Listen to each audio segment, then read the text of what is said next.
La forêt. Dans l'univers des contes, la forêt est toujours un lieu hostile et plein de dangers. C'est dans la forêt que vit l'ogre du Petit Poucet, la sorcière d'Hansel et Gretel, ou encore la grosse araignée dans Harry Potter. Car c'est dans la forêt que se cachent les créatures les plus effroyables que le monde ait connues.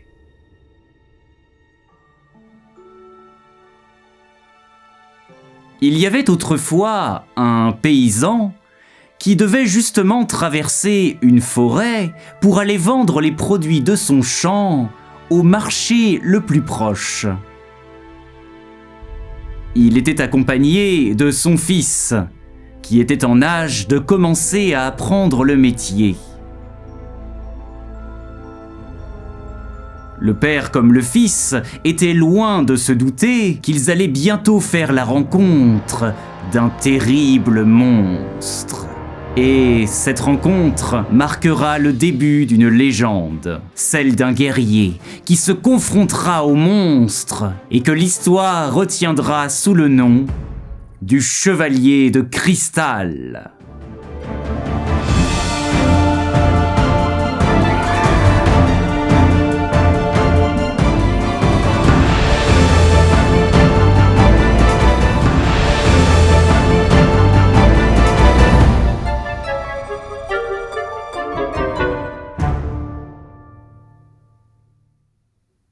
Ainsi donc, nous suivons le paysan et son fils alors qu'ils traversent la forêt. Ils sont assis tous deux à l'avant d'une charrette tirée par une mule et qui est chargée des légumes qu'ils ont fait pousser dans leur champ. Car pour rappel, ils sont en route pour aller vendre ces produits au marché le plus proche. Alors qu'ils progressent au milieu des arbres, les deux personnages commencent à remarquer d'étranges traces de pas sur le sol qui ressemblent à celles d'un oiseau géant, ainsi que des arbres par centaines arrachés et couchés sur le sol.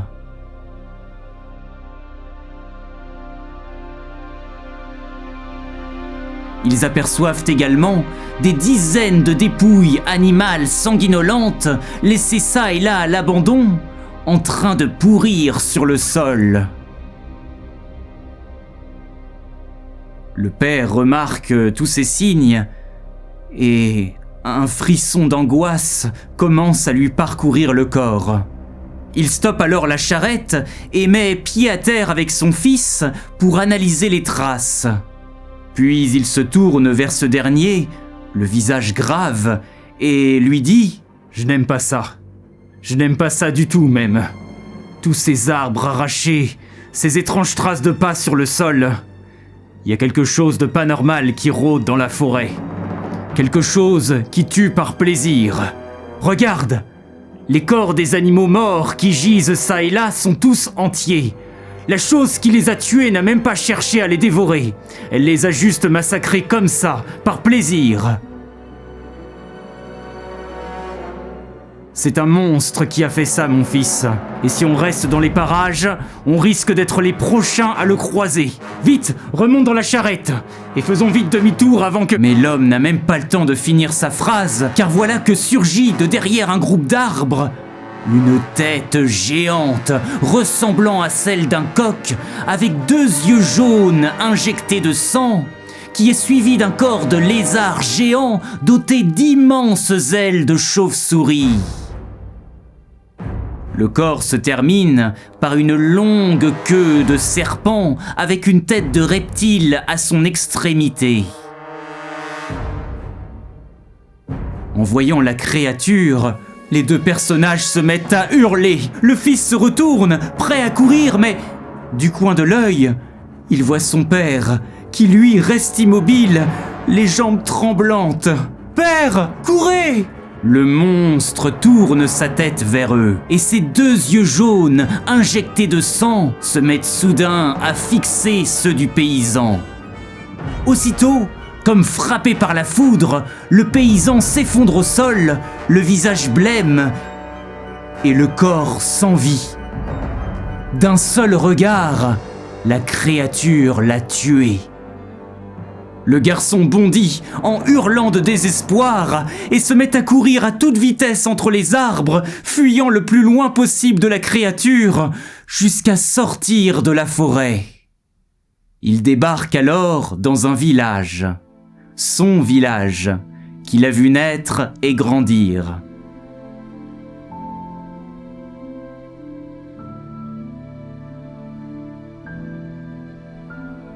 Le visage en sueur et inondé de larmes, il se met à crier « Au secours! Au secours !» Alertés par ces cris, les villageois se rassemblent autour de lui et le garçon leur raconte tout. Tous frémissent en l'entendant décrire la créature et la mort de son père. Les villageois se tournent les uns vers les autres en s'interrogeant du regard. Quel genre de créature peut tuer d'un seul regard ? Pour répondre à cette question, une vieille dame s'avance. C'est la doyenne du village, que chacun considère comme étant la plus sage et la plus savante.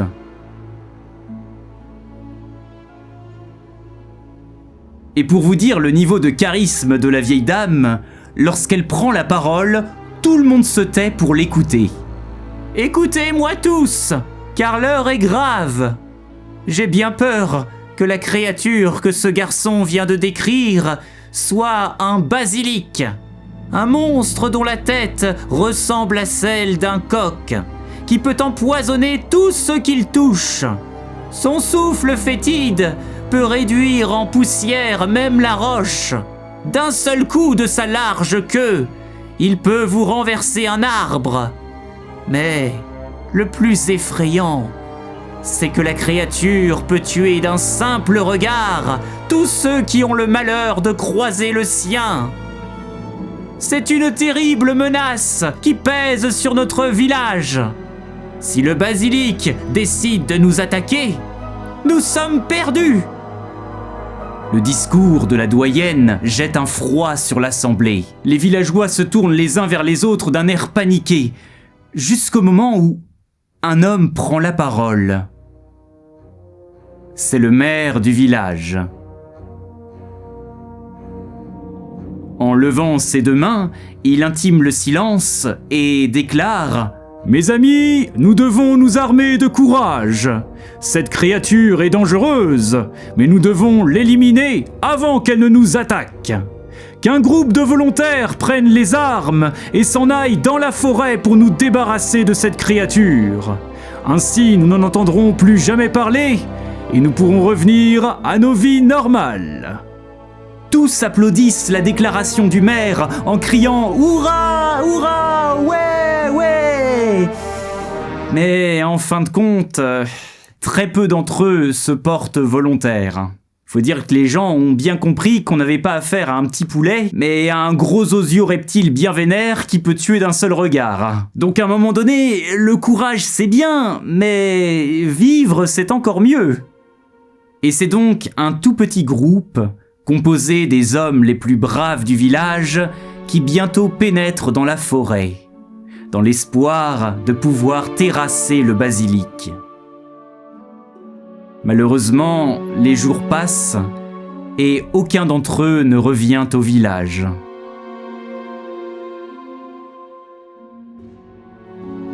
La peur s'installe dans les cœurs. Les habitants restent cloîtrés chez eux, derrière leurs fenêtres, à observer l'extérieur d'un air craintif.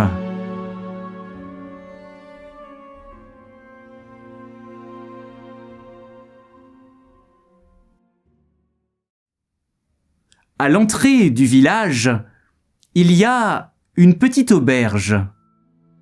La tenancière de l'établissement n'est autre que la propre femme du paysan décédé et la mère du garçon.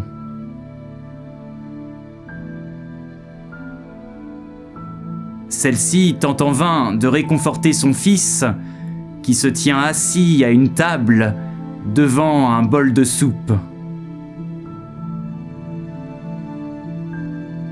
Tout autour de lui, les clients de l'auberge, qui sont pour la plupart des habitants du village qui viennent de temps en temps pour boire des coups, ont le visage aussi sombre que lui, et aucun d'entre eux n'a le cœur à finir son verre.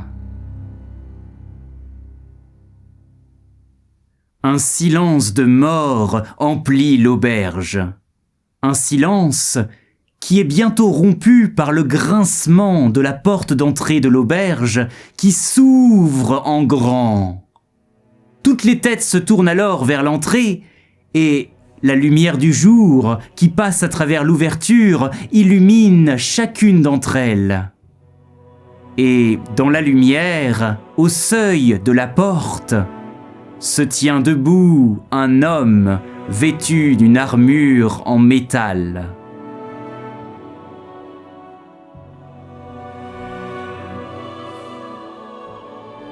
L'homme, ou plutôt le chevalier, s'avance dans l'auberge, suivi par des dizaines de paires d'yeux écarquillés de surprise et d'éblouissement. Il s'approche de la tenancière, retire son aume, et, avec son visage découvert, il demande à celle-ci « Mes hommages, chère madame. Je suis un chevalier errant, et je désire une chambre pour la nuit, ainsi qu'un bon repas chaud. Sauriez-vous m'offrir cela, moyennant paiement, bien sûr ?» La tenancière, bouche bée, hoche la tête sans rien dire et file à toute vitesse en direction des cuisines pour préparer le dîner du chevalier. Celui-ci prend place juste en face du garçon qui le regarde avec des étoiles plein les yeux. Le chevalier se met à rire de bon cœur en le voyant. « Eh bien, fiston, c'est donc la première fois que tu vois un chevalier ?» Le garçon lui répond « Oui, monseigneur, et c'est la Providence qui vous envoie à coup sûr. Vous allez nous aider, n'est-ce pas? Vous allez tuer le basilic. » « Comment cela? Qu'est-ce que tu veux dire? De quoi parles-tu » Et le garçon raconte toute son histoire au chevalier. Au fur et à mesure que le récit avance, le sourire du chevalier s'efface petit à petit de son visage. Lorsque l'histoire est terminée, il se gratte le menton et reste un long instant silencieux. Puis, en voyant revenir des cuisines la tenancière avec un plat chaud dans les mains, le chevalier se lève et s'approche de nouveau d'elle. « Auriez-vous l'extrême obligeance, chère madame, de bien vouloir me montrer ma chambre, car je désire rester seul un moment. Toutefois, si cela ne vous dérange point, le garçon qui se trouve à ma table m'a parlé d'une vieille dame qui a l'air d'en savoir beaucoup au sujet du monstre qui vous tourmente, vous et le reste des habitants de ce village. Pourriez-vous avertir, s'il vous plaît, cette personne que je désire m'entretenir avec elle ?» La tenancière, un peu confuse, dépose le plat chaud. C'est dommage parce que c'était de la paella. Et après avoir guidé le chevalier jusqu'à sa chambre, elle s'en va aussitôt avertir la doyenne de sa présence. La vieille sage fait d'elle-même le déplacement jusqu'à l'auberge et rencontre le chevalier dans sa chambre.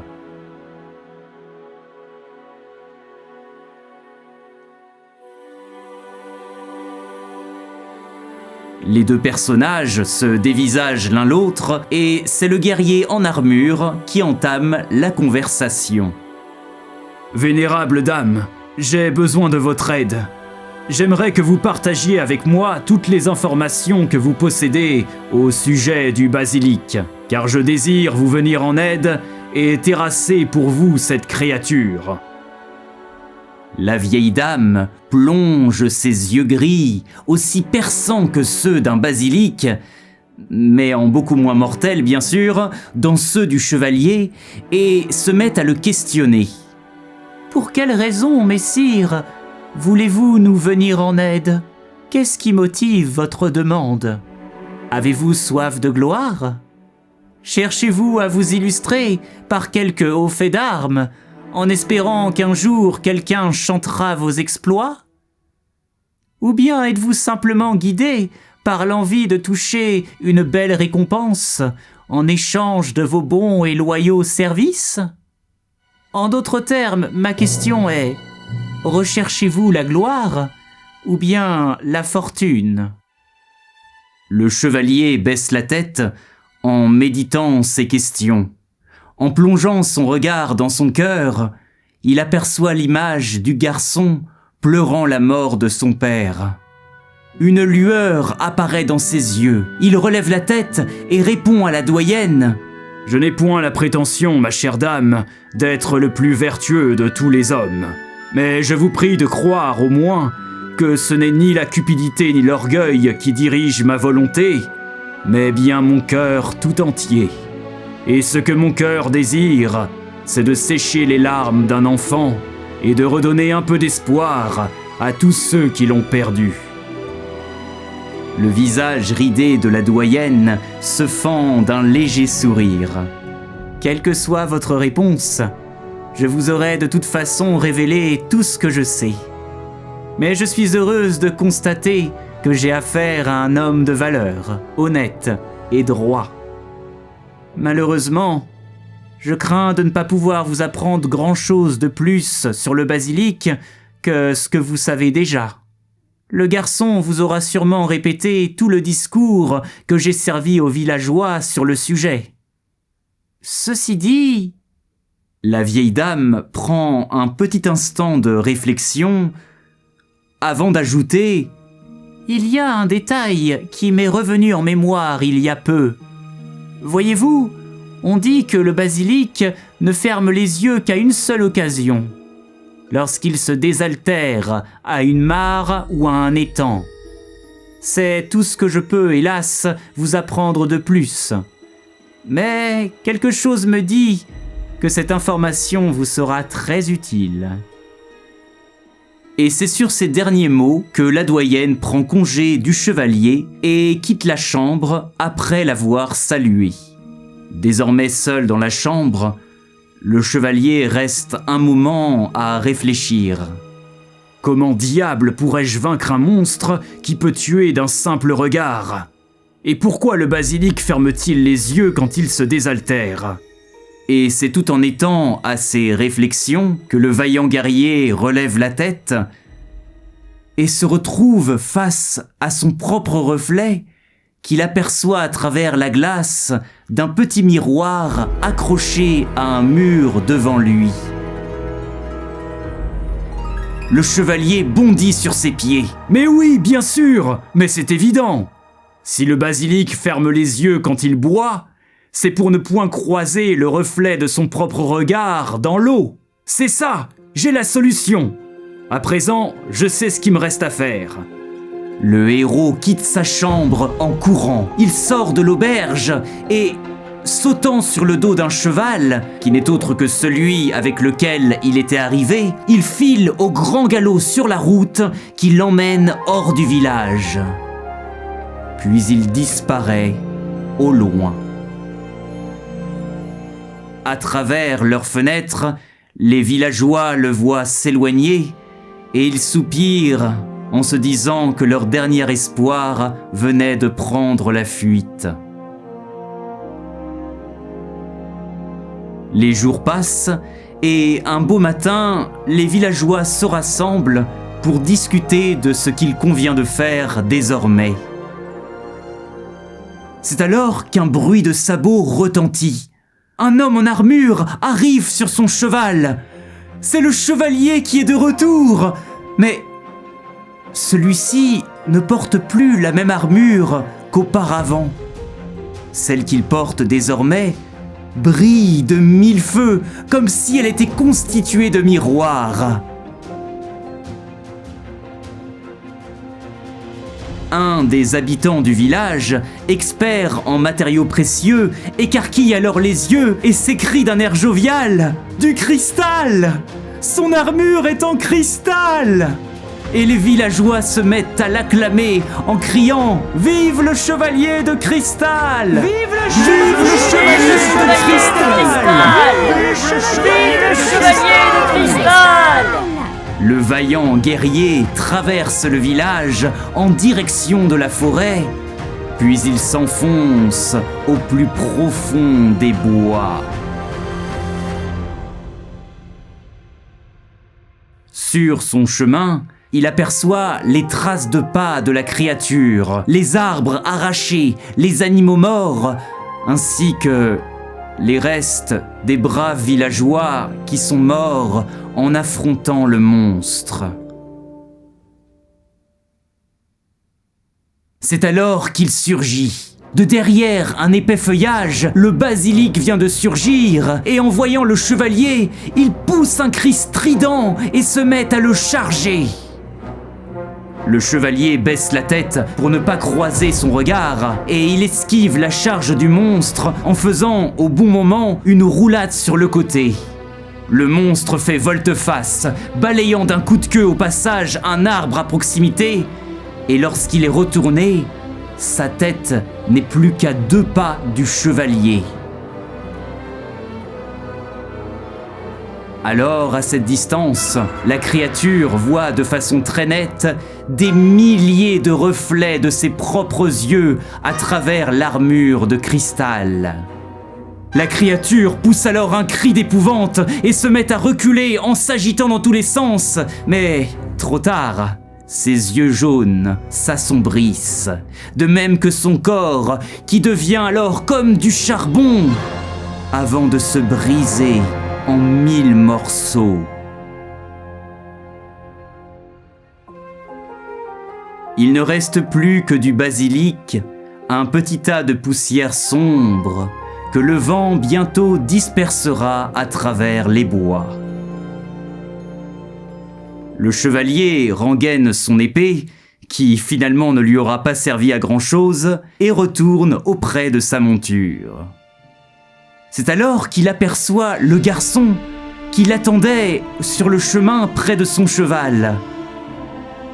Il lui propose de le raccompagner au village, mais le valeureux guerrier refuse en lui disant : « Désolé mon garçon, mais je ne retournerai point au village. J'ai accompli mon devoir, et il est donc temps pour moi de reprendre ma route. » Le garçon le questionne d'un air triste. « Mais pourquoi ? Vous avez tué le basilic. Vous êtes le héros du village.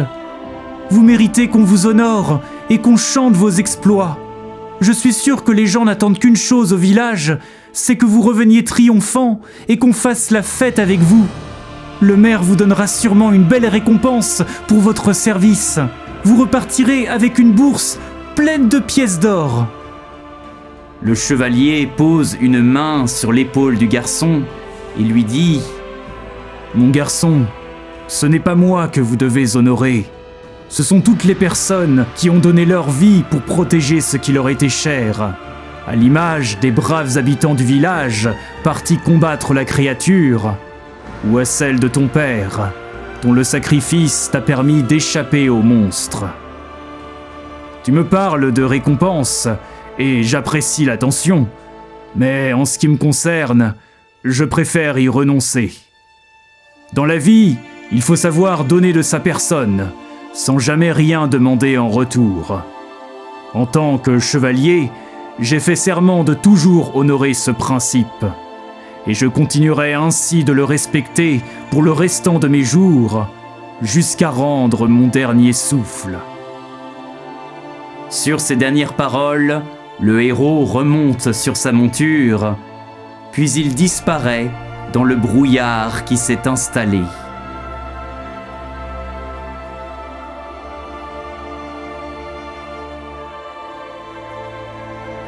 On ne le revit plus jamais. Et le garçon songea soudainement qu'il ne lui avait jamais demandé son nom. Et quoi qu'il en soit, on se souviendra toujours de lui comme d'un chevalier au cœur pur, aussi lumineux que l'était son armure, taillée dans le cristal. Mon histoire est terminée.